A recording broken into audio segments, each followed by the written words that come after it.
Hey everyone, and welcome to another What I Eat in a Day video. I get a lot of questions about my favorite cookbooks and which cookbooks I would recommend. So in today's video, we are going to be meal prepping and I'm going to be making recipes from some of my favorite cookbooks. And this is going to be really fun for me because these are recipes that I've never made before, but I did want to make sure that you guys would be able to make the recipes at home. So they're all linked in the description box below. A lot of times when you watch a cookbook video on YouTube, you don't get the recipes because they're in the cookbook and you're not supposed to share them because obviously they want you to buy the cookbook. But for the first two recipes, they're already online, so I just linked them below. And for the third recipe that I made for dinner, which, oh my gosh, spoiler alert, was so good, that one I have permission from the author to share with you. So you guys can definitely make all the recipes that you see in this video. And so the way this is going to work is I'm basically going to start by making the recipe, and then we'll meet back here and I'll kind of tell you if there was anything that I think you should know that might not be immediately obvious, and I'll tell you some more of my favorite recipes in the cookbooks that I definitely think that you guys should try. Thank you to Ritual for teaming up with me on this video.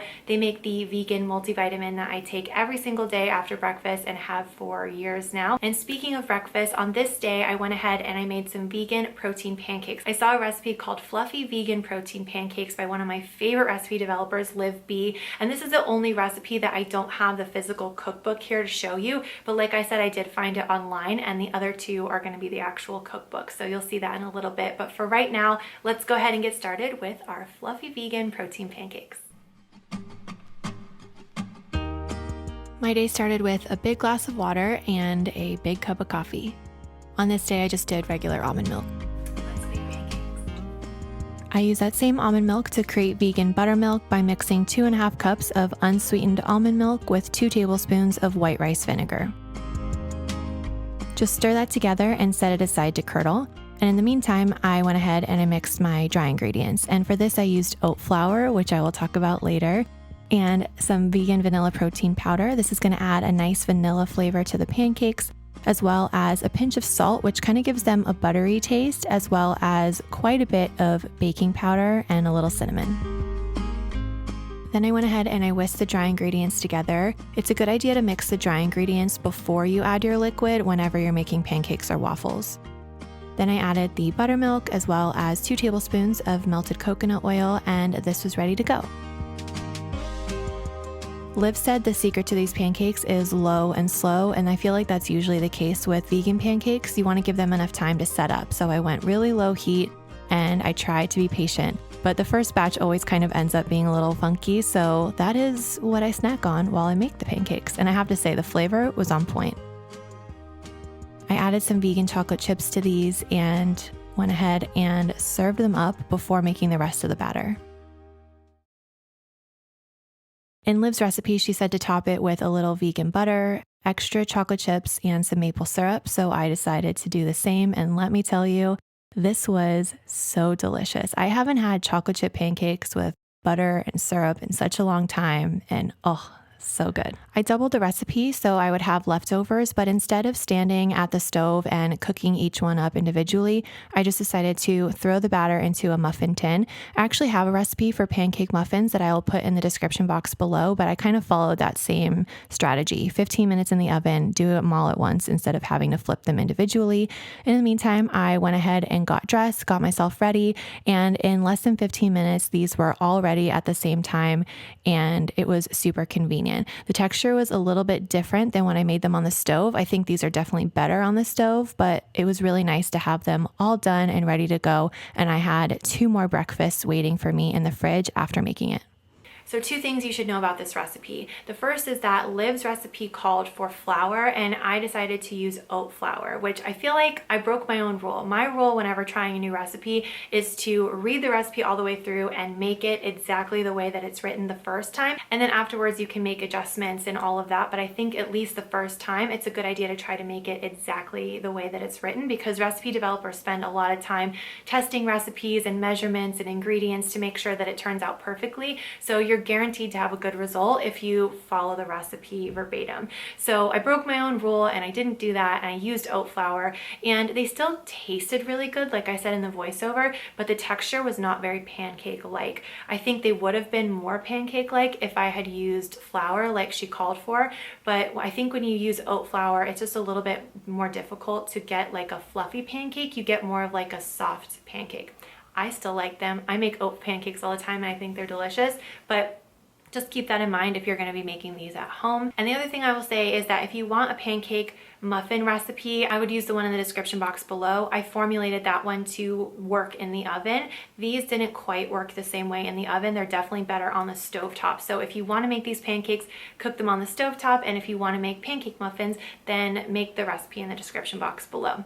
After breakfast every day is when I take my multivitamin, and the one that I take is from Ritual. It is vegan friendly, gluten-free, non-GMO, allergen friendly, and it doesn't have any added sugar, only the things that you need. And that's kind of what Ritual is all about. They're all about transparency, and you can track where the ingredients are from and why they're in your multivitamin. So it doesn't have a lot of stuff that you don't need. And it's kind of just intended to fill in the gaps of an otherwise healthy diet. I eat a really healthy diet, and this just kind of makes sure that I'm getting those essential nutrients that I need. And if you don't know, Ritual makes products for men and women of all ages. There's a teen vitamin, there's an 18 plus, there's one for prenatal and postnatal, and of course for men as well. So it's a really versatile range. They also have a delicious protein powder that is totally vegan. It contains choline as well as the essential amino acids, and it has a really delicious vanilla flavor. And whenever I open the bag, it just smells like cake batter, which is really enjoyable. And I like to use it in smoothies, of course, but my favorite way is to use it in my tropical overnight oats. I think this particular vanilla flavor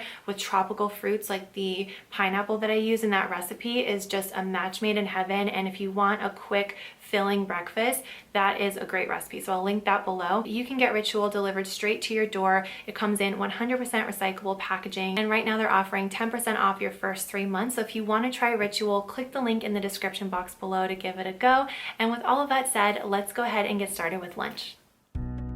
For lunch on this day, I grabbed one of my most used and very favorite cookbooks from Deliciously Ella. I have a lot of her cookbooks, but this one in particular is my favorite, and it's basically all of the recipes that she used to have at the deli that she had in London. And she recently changed that deli into a different kind of restaurant, more of like a sit-down restaurant, but it used to be this beautiful deli that was basically this book, but in real life. And it was one of my favorite restaurants I've ever been to. It had just big bowls of different kinds of salads and hummus, and you could mix and match. There were nice like vegan treats like baked goods and stuff. It was amazing. And that's why I really like to use this book for meal prep, because a lot of the salads hold up really well and a lot of the sauces hold up really well. So you can eat them day of and then mix and match throughout the week. Starting with the dressing, I mixed together some miso paste, lime juice, rice wine vinegar, sesame oil, and ginger. I actually keep fresh ginger in the freezer because I find that it was hard for me to use up a whole thing of ginger before it went bad. So keeping it in the freezer means that I can just grate it as I need it. I actually learned this tip from Sweet Potato Soul, love her, and it's so convenient because I just grate what I need and then I pop it back in the freezer. Then I just blended this up until it was smooth and creamy, and it was ready to go on some eggplants. It's 2 eggplants for this. You just cut them up into bite-sized pieces, as well as 1 large crown of broccoli. I was really excited when I was making this because the dressing smelled incredible. It had that nice ginger and a little bit of the nuttiness from the sesame. I topped it with lots of cilantro, and she said to use sesame seeds, but I have this salt-free sesame seed blend. It's like an everything bagel, but without the salt. So it has like garlic and different color sesame seeds. So I figured why not use that extra flavor, as well as some red chili flakes. And I think it looked pretty good. She had some red chili peppers sliced up on top of hers for garnish, and that pop of red with the green I think was really pretty. So I would probably do that next time, or maybe even some pomegranate seeds would be nice. But for lunch on this day, I actually wasn't that hungry because I ate a lot of pancakes. So I just scooped a couple of spoonfuls onto a plate along with some hummus, a little bit more lime, and some arugula. And I love taking a little bit of the hummus in each bite, and it just creates like a really creamy texture with the roasted veggies, and the broccoli was kind of charred and crispy. It was really, really good. All right, I'm just filming this clip on my phone really quickly, but I think there's two things that you should know about this recipe. The first is that I think that I used too much eggplant. In her recipe, she said 2 medium eggplants, but I think the medium eggplants at my store were actually pretty big because I felt like I had way more eggplant than I did sauce, and I think that it needed a little bit more sauce. The sauce is really flavorful. It's like lime and ginger and that nuttiness from the sesame. It's really, really good, but I felt like the veggies were a little bit dry, and also I kind of wanted more sauce when I was serving the veggies the next day. So what I did was I had some batch cooked rice in the refrigerator, and I threw together some canned chickpeas, some rice, and these veggies, and it was a really good bowl, but it would have been nice with extra sauce. So keep that in mind if you're going to make this recipe. I think it needs more sauce. And the other thing is that if you're going to meal prep this recipe, I would switch up the veggies. The eggplant is really good day of when it's warm and fresh out of the oven, and it's even good the next day as leftovers, but after that it gets a little bit too soft, a little bit too mushy.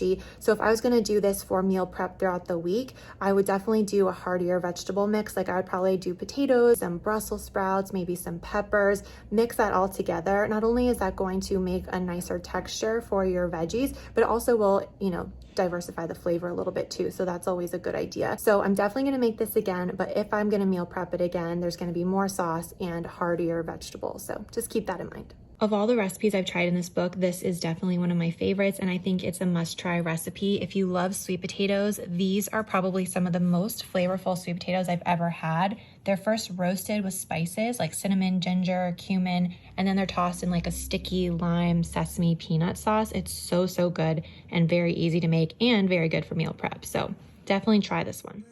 Another cookbook that I like is actually not vegan, but it's very plant-focused and easy to veganize the non-vegan recipes. Some of them already are vegan, like this creamy mushroom pasta, but there's also some recipes like these tacos that I thought looked so good that just require swapping vegan cheese for cow's milk cheese and using agave instead of honey. Everything else was vegan and I thought they looked great. So the first step was to make a cabbage and kale slaw. I went ahead and I de-stemmed the kale and I added it to a bowl with some shredded cabbage. And then I added some fresh lemon juice and a little bit of agave. Then I added a big pinch of salt and massaged the slaw until it was just a little bit soft. I did this for about a minute and then I popped this in the refrigerator until ready to use. After that, I made the filling, and this was so easy. I just added some avocado oil, lemon juice, tamari, ground coriander, paprika, garlic, and cumin, and salt, and pepper. And then you just mix that together, and that's basically going to be the sauce for the veggies. And I added poblano peppers, portobello mushrooms, and onions, and then I transferred this to a baking sheet and cooked for about 20 minutes. This smelled so good, you guys. Like, I would just make that as a side dish. And I actually thought about not making the avocado sauce and just using sliced avocado, but I'm so glad that I made this avocado sauce because it's delicious and it's so easy. It's just an avocado, some garlic, some cilantro, some lemon, and water, and 2 big pinches of salt, and it makes the most delicious avocado cream sauce. Then all it's left to do is warm up the tortillas. I do this in a dry frying pan over medium heat just until they get a little bit brown, and this adds a lot of flavor and also makes them a little bit more pliable so they're easy to fill. Then I added the cabbage slaw, the warm peppers, mushrooms, and onions. Her recipe calls for cotija cheese. I use vegan feta instead. I think it's a great substitute. And then I topped it with more cilantro and lots of that avocado cream sauce. And man, oh man, did these smell incredible. I was so excited. I love how well seasoned the veggies were, and then you get a nice crunch from the cabbage and kale slaw, and then there's a little bit of freshness from the cilantro and some creaminess from the sauce and from the cheese. It all worked so well. So this was my favorite recipe of the day. I ended up having 3 and they were pretty good size too. I made them really nice and hearty and I put a ton of filling inside.